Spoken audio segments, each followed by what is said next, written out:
Assalamualaikum warahmatullahi wabarakatuh. Pada 11 Disember yang lepas, yang ini kira-kira 10 hari yang lalu, telah berlangsung satu majlis pertemuan antara sebahagian, bukan semua tetapi sebahagian agamawan dengan Perdana Menteri Malaysia yang baharu, Datuk Seri Anwar Ibrahim. Saya agak lewat untuk mengulas kerana sibuk dengan tugas penerbangan. Maklumlah musim cuti sekolah, musim perayaan Christmas kan. Alah, kalau dah lewat tu tak payahlah nak ulas, sibuk aja. Better late than never. Saya tetap hendak ulas kerana beberapa, tak ramai, beberapa sahabat dari kalangan para pencinta sunnah telah menzahirkan perasaan bimbang ataupun kurang puas hati kerana tokoh-tokoh dari kalangan para pencinta sunnah, para pendokong sunnah dan para pejuang sunnah kelihatannya tidak hadir sama. Saya katakan, tidak hadir sama tidaklah bererti tidak bersama dengan pemimpin. Boleh saja diadakan pertemuan yang berasingan dengan tokoh-tokoh sunnah, baik secara terbuka maupun secara tertutup. Lebih dari itu, jika kita tonton ucapan para wakil dalam majlis pertemuan itu, mereka sebenarnya lebih memberi penekanan agar Perdana Menteri memerhatikan hal ehwal kebajikan Mahat Tahfiz, sekolah pondok serta NGO-NGO dan memberi perhatian kepada silibus Akidah Al-Asy'ariyah. Bagi sesiapa yang tertinggal, yang tak tahu langsung tentang majlis pertemuan ini, link saya bagi dalam kotak description daripada laman Facebook Datuk Seri Anwar Ibrahim sendiri ya. Okey, kita tiada masalah dengan akidah Asy'ariyah yang mereka mahukan silibus di Malaysia ni strictly akidah Asy'ariyah sahaja, kerana akidah Asy'ariyah yang sebenar-benarnya tegas membenteras bid'ah, tegas membasmi bid'ah. Masalahnya terletak pada sebahagian agamawan masa kini yang menggunakan nama Asy'ariyah untuk menjustifikasikan bid'ah, baik akidah maupun ibadah. Bagi mereka, akidah Asy'ariyah ni hanyalah pengajian tauhid sifat 20. Padahal akidah Asy'ariyah yang sebenarnya adalah jauh lebih besar daripada sekadar sifat 20. Bahkan antara ciri-ciri akidah Asy'ariyah ialah juga membenteras bid'ah. Ini mereka tak tahu. Sama ada betul-betul tak tahu atau pura-pura tak tahu. Saya pun tak tahu. Sebab ramai yang menyangka hanya Salafi yang memberi perhatian kepada membasmi bid'ah. Padahal kalau kita mengkaji aliran Asy'ariyah, mereka juga memberi penekanan untuk membenteras bid'ah, bukan saja Salafi ya. Kenapa mereka juga memberi perhatian? Kerana Rasulullah SAW telah memberi amaran, telah melarang kita daripada membuat bid'ah. Maka baik Salafi maupun Asy'ariyah, kita sama-sama memang membenteras bid'ah. Cuma macam saya katalah, bagi sebagai agamawan ni, mereka sangka asalkan mereka hafal, asalkan mereka ajar sifat 20, dah Asy'ariyah lah tu. Yang lain-lain tentang definisi iman ke, tentang macam-macam lain, nak kata tak tahu macam tak bagus kan. So mungkin mereka belum mendalaminya dengan baik. Padahal jika mereka mendalami, mereka juga akan mendapati bahawa aliran Asy'ariyah, akidah Asy'ariyah juga tegas membenteras dan membasmi bid'ah. Okey, tak apa. Pada kesempatan ini, ingin saya kongsikan 3 buah hadis dalam rangka memberi motivasi kepada para pejuang sunnah untuk terus berjuang tanpa dinyah motivasi oleh pertemuan seumpama ini, atau dalam bahasa Inggeris, without becoming demotivated with such events. Hadis pertama adalah apa yang dikeluarkan oleh Imam Al-Bukhari dan Muslim. Berikut ini adalah daripada Sahih Muslim, lafaz daripada Sahih Muslim, hadis nombor 3544. Jika ikut penomboran syarah Sahih Muslim oleh Imam An-Nawawi, hadis nombor 1920, di mana Rasulullah SAW bersabda, la tazalu ta'ifatun min ummati zahirina 'alal haqqi la yadurruhum man khazalahum hatta ya'tiya amrullahi wa hum kazalik. Yang bermaksud sentiasa ada sekelompok daripada umatku yang menzahirkan, maksudnya yang menonjolkan, yang menegakkan, yang menyampaikan al-haq, yang ini menyampaikan kebenaran. Tidaklah memudaratkan mereka sesiapa yang meninggalkan mereka sehinggalah datang ketentuan Allah. Sementara datang ketentuan Allah itu, mereka tetap sedemikian, yakni apa? Tetap menzahirkan kebenaran.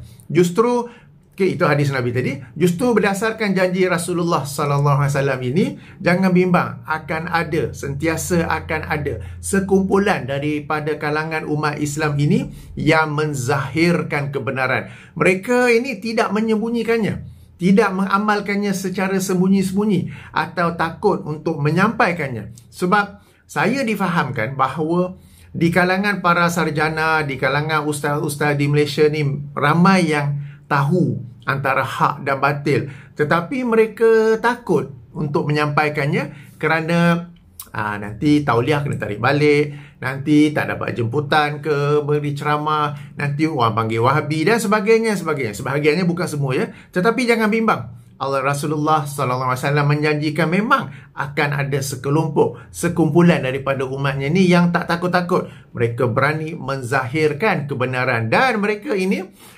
tak kira jumlah pengikut ke, viewers ke, subscribers ke, likes ke, dan macam-macam lain. Mereka tak kisah. Inilah yang dimasukkan oleh sabda Rasulullah SAW.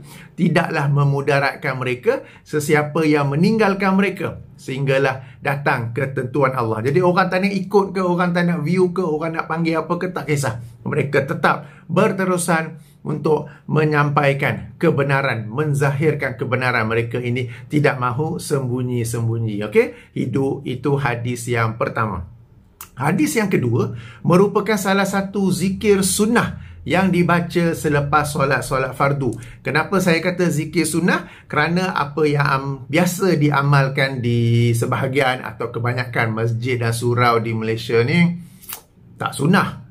Tak sunnah tu maksudnya bid'ah lah. Okey, jadi saya sendiri alhamdulillah ada menulis buku zikir selepas solat, antara sunnah dan bid'ah, dan saya sendiri dalam rangka membuat siri video menjelaskan buku tersebut. Jadi bagi yang pertama kali menonton video saya ini, sila rujuk dalam saluran YouTube saya, ada siri video yang dimulakan dengan ZSS, zikir selepas solat, dan anda boleh sama-sama ya, kita sama-sama belajar zikir-zikir yang berasal daripada sunnah Rasulullah sallallahu alaihi wasallam. Antara zikir tersebut ialah apa yang diriwayatkan oleh Imam Muslim dalam sahihnya, hadis nombor 933. Jika ikut penomboran Syarah Sahih Muslim oleh Imam An-Nawawi, hadis nombor 593 yang berbunyi, la ilaha illallah wahdahu la syarikalah, lahu mulku wa lahul hamdu wa huwa ala kulli syai'in qadir. Allahumma la mani'a lima a'taita wa la mu'tiya lima mana'ta wa la yanfa'u zal jaddi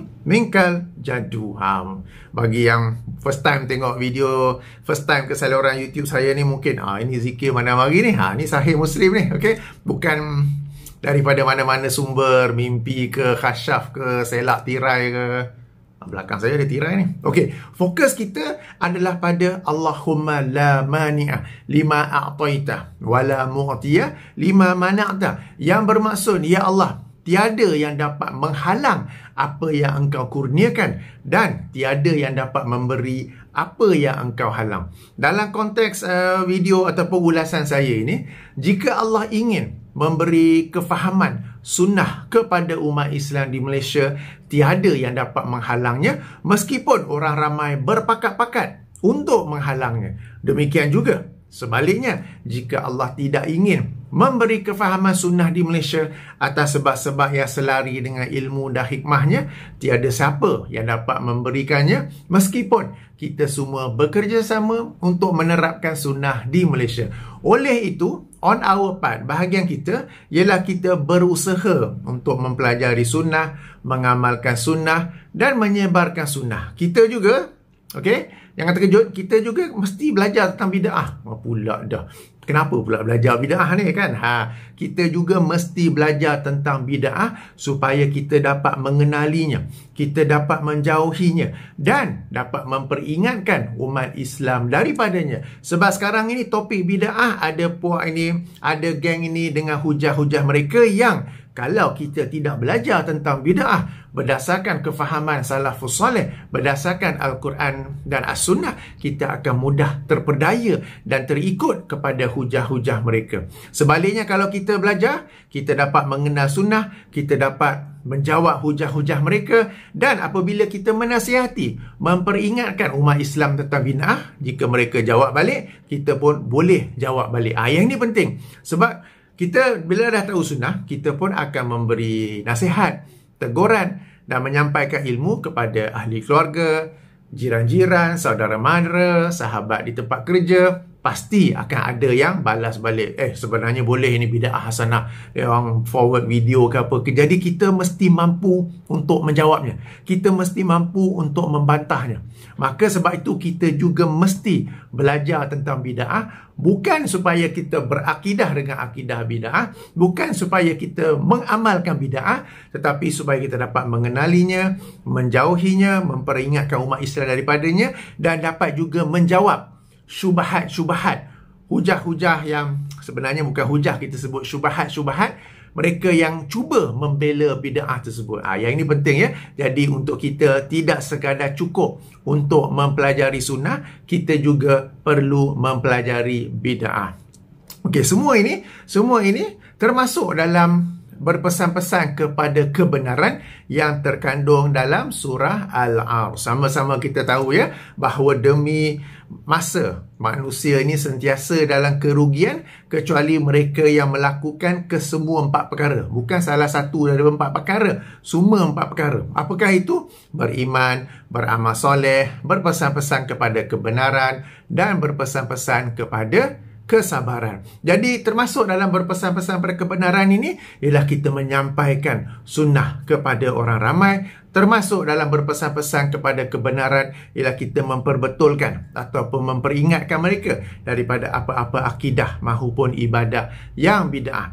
Jadi yang diwajibkan, yang our part, our role, ialah kita berusaha sekadar yang terbaik, menyampaikannya dengan akhlak yang baik, sementara berjaya atau tidak diserahkan kepada Allah Azza wa Jalla. Di akhirat kelak kita tidak akan ditanya berjaya atau tidak. Sebaliknya kita akan ditanya berusaha atau tidak. Tadi saya sebut akhlak yang baik. Penting. Kenapa ya? Sebab kita mahu tarik orang ke arah sunnah. Kita bukan sekadar nak menang sunnah je, tapi kita nak tarik orang ramai ke arah sunnah. Kita tak mahu menjadi sebab mereka ni takut daripada sunnah dan menjauhi sunnah. Tengok orang sunnah ni, teruk betul akhlak, mulut teruk betul, apa yang dia type kat komen ke kat WhatsApp group tu teruk betul. Lalu mereka pun menjauhkan diri daripada sunnah. Bukan kerana mereka benci sunnah, tak. Mereka baru nak berkenalan. Tetapi disebabkan akhlak kita yang sangat buruk, menyebabkan mereka melarikan diri daripada sunnah Rasulullah sallallahu alaihi wasallam. Okey, itu sedikit ulasan berdasarkan hadis yang kedua. Hadis yang ketiga pula adalah sebuah hadis yang masyhur, dikeluarkan oleh Imam At-Tirmizi dalam sunannya, hadis nombor 2440. Jika penomboran edisi tahqiq Syekh Ahmad Syakir, hadis nombor 2516, dan ia dinilai sahih oleh Syekh Al-Albani.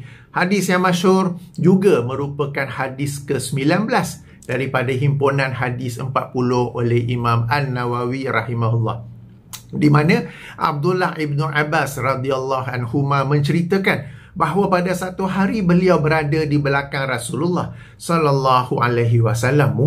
Mungkin maksudnya ialah di atas haiwan tunggangan, beliau membonceng di belakang Rasulullah sallallahu alaihi wasallam, ya mungkin. Lalu Rasulullah bersabda, maksudnya, wahai anak, ya gulam, wahai anak, sesungguhnya aku ingin mengajar kamu beberapa kalimah. Kerana Abdullah ibn Abbas pada zaman Rasulullah sallallahu alaihi wasallam masih hidup, beliau masih lagi berumur muda. Tapi beliau berumur muda Sebab time tu tak ada game, tak ada PlayStation, tak ada Netflix, tak ada apa semua kan. Abdullah Ibnu Abbas dapat fokus, dapat belajar apa yang Rasulullah SAW sampaikan ya. Jadi, wahai anak, sesungguhnya aku ingin mengajar kamu beberapa kalimah. Pertama, ini sabda Rasulullah, maksudnya pertama, peliharalah Allah. Nescaya Allah akan memelihara kamu. Nombor dua, peliharalah Allah. Nescaya kamu akan dapati Allah di hadapan kamu. Maksudnya di sini ialah pertolongan Allah, rahmat Allah, hidayah Allah betul-betul dekat dengan orang tersebut ya. Bukanlah berarti Allah zatnya berada di hadapan seseorang itu, kerana Allah fis sama istawa alal arash. Okey, demikianlah kefahaman generasi salafus salih. Okey, yang nombor 1, 2, 3 ni nombor tu daripada saya. Sebab Rasulullah SAW berkata, wahai anak, aku akan mengajar kamu beberapa kalimat kan. Sebenarnya ada 7 kalimat. So itu kita sambung lagi.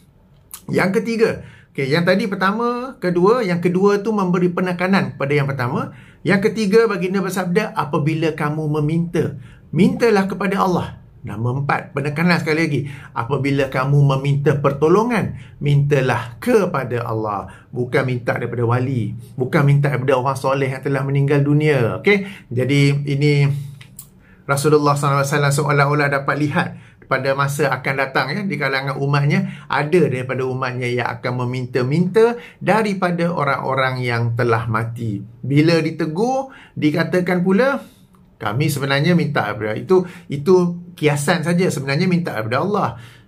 Macam mana tu? Okay. Jadi kalau nak minta, mintalah daripada Allah Subhanahu Wa Taala. Kelima, ketahuilah seandainya umat ataupun manusia ni berhimpun untuk memberikan kamu sesuatu manfaat, tidaklah ia bermanfaat kepada kamu kecuali sesuatu yang Allah telah tulis bagi kamu. Dan nombor 6, seandainya mereka berhimpun untuk menjatuhkan sesuatu mudarat ke atas kamu, tidaklah ia memberi mudarat kepada kamu kecuali sesuatu yang telah Allah tulis ke atas kamu. Nombor 7, pena-pena telah diangkat dan lembaran-lembaran telah kering. Bererti takdir telah pun selesai ditulis. Hadis yang masyhur, saya yakin sebahagian daripada tuan-tuan dan puan-puan yang dirahmati Allah juga pernah mendengar, pernah membacanya ya. Oleh itu berdasarkan hadis ini, jangan bimbang terhadap apa-apa mudarat dalam rangka menyampaikan sunnah dan menjauhkan bid'ah. Asalkan kita melaksanakannya selari dengan undang-undang negara, maka tidak ada apa yang perlu dibimbangkan. Sebab sebahagian orang dia bimbang, kalau aku sampaikan nanti kan ada kata-kata pepatah orang putih, orang bahasa Inggeris yang menyebut your imagination is your biggest obstacle. Maknanya seseorang tu dalam rangka dia nak mencapai sesuatu yang dia nak buat, imajinasinya menjadi halangan utama. Nanti ini jadi, nanti itu jadi, nanti ini jadi. Buat saja, tak ada apa-apa mudarat. Sebab macam hadis kita baca tadi, okey, yang nombor 5 dengan nombor 6 tu, kalau seluruh manusia ni mereka berpakat untuk menjatuhkan mudarat, kata, dia ni Wahabi ni, kami berpakat semua nak jatuhkan mudarat ke atasnya. Tetapi kalau Allah tidak menetapkan, tidak mentakdirkan sedemikian, mereka tidak akan dapat menjatuhkan mudarat tersebut. Maka jangan takut, kita hendaklah berani untuk terus menyampaikannya.